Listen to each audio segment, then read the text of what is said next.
Bonjour et bienvenue dans cette nouvelle vidéo du blog de la transmission d'entreprise. Aujourd'hui, la garantie d'actifs et de passifs. Dans tout contrat, donc on commence par l'identité des parties prenantes qui sont rappelées. Donc un premier chapitre qui est l'exposé, le préambule, qui doit définir très clairement, bien sûr, dans quel cadre on se situe du point de vue de cette cession d'actions. Le premier chapitre important d'un contrat de garantie d'actifs et de passifs est celui dit des déclarations. C'est important sur le plan formel, et cela a pour but essentiellement de décrire le plus précisément possible les activités de la société, son fonctionnement, on va dire, essentiellement, et donc les risques liés à l'exploitation d'une façon générale. Cela vise à faciliter la mise en jeu de la responsabilité du garant en cas de déclaration inexacte, d'omission, voire pire, de manœuvre frauduleuse. Donc, l'avocat du repreneur a pour mission en particulier de vérifier la conformité, la véracité de ces déclarations par rapport à toutes les pièces administratives qu'il peut obtenir. Les déclarations sur votre société à vendre, en général, doivent couvrir 3 points. Le premier, c'est concernant la liberté de cession de vos actions.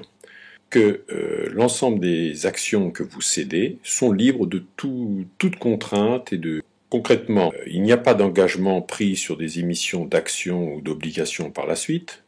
Il n'y a pas non plus de promesse d'achat ou d'échange, qu'il n'existe pas de procédure qui puisse entacher leur validité. C'est un point très important vis-à-vis du repreneur pour être certain que les cessions qu'il acquiert ne comportent pas un certain nombre d'autres engagements. Le deuxième point concerne le fonctionnement, on va dire la gestion de votre société.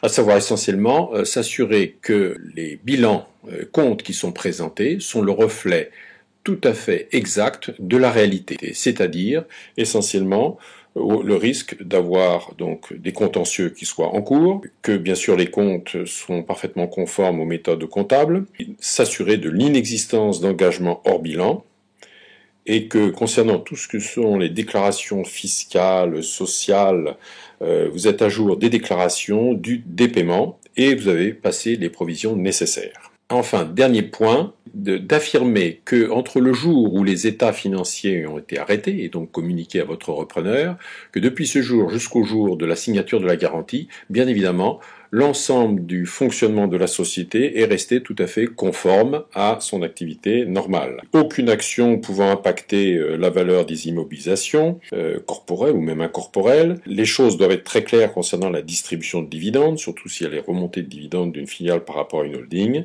Et que, dernier point, également, il n'y a pas eu, d'une façon générale, de changement sur les statuts.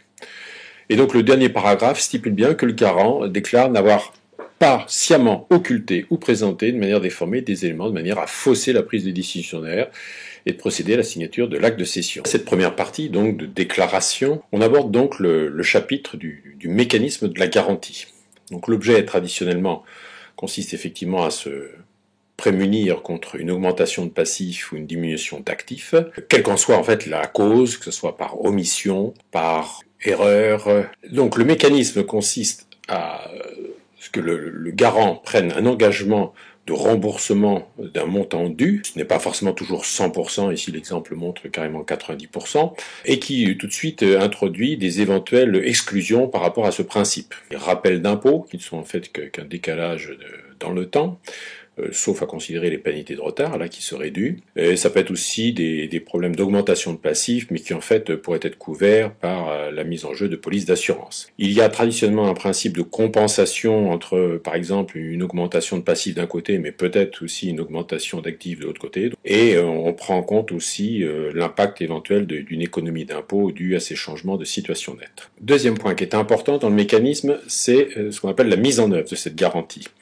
En fait, elle fait appel à, on va dire, une certaine procédure très formelle, très importante pour les tribunaux, qui oblige donc l'acquéreur à prévenir formellement le garant d'une réclamation et donc de l'ouverture d'un dossier. Et ceci, indépendamment du fait que la contestation puisse avoir comme origine une réclamation d'une administration. Il faut absolument que formellement, le repreneur envoie une lettre avec accusé de réception au garant, qui lui-même doit en accuser réception et répondre dans un certain délai. À partir de ce moment-là, le garant a la conduite du procès, c'est lui qui peut choisir ses avocats, mais en tout état de cause, les avocats du repreneur seront partie prenante, car il y aura bien évidemment déjà entre hommes de l'art une volonté de chercher un règlement à l'amiable. Arrive après ça des paramètres donc du mécanisme de la garantie, que sont une franchise. Alors cette franchise, elle consiste bien sûr à limiter les actions de façon à les garder que pour un montant significatif. On va dire que c'est classiquement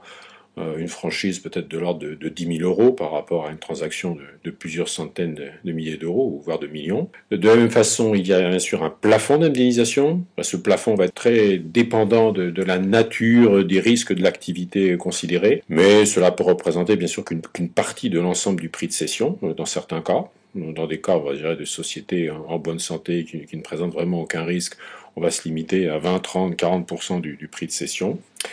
Et la durée, qui est classiquement, on va dire, d'1 an, parce que, mis à part, bien évidemment, nature de risque très, très particulière, que sont les aspects fiscaux et sociaux, pour lesquels il existe des délais de prescription, en général de 3 ans.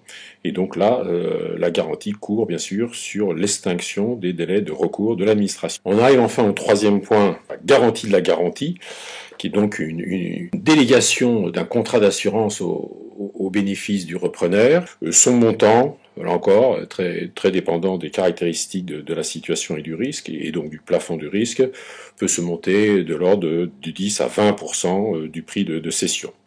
Et dispositif très, très habituel consiste à avoir donc une réduction d'1 tiers par année, puisqu'on a vu que pour les risques fiscaux et sociaux, la durée peut s'étendre jusqu'à 3 ans. Important dans une garantie d'actifs et de passifs, la clause qui prévoit le règlement des différends. Alors ici, l'exemple présenté n'est pas bon, mais je vous l'ai laissé car il est tout à fait représentatif de la pratique courante en France.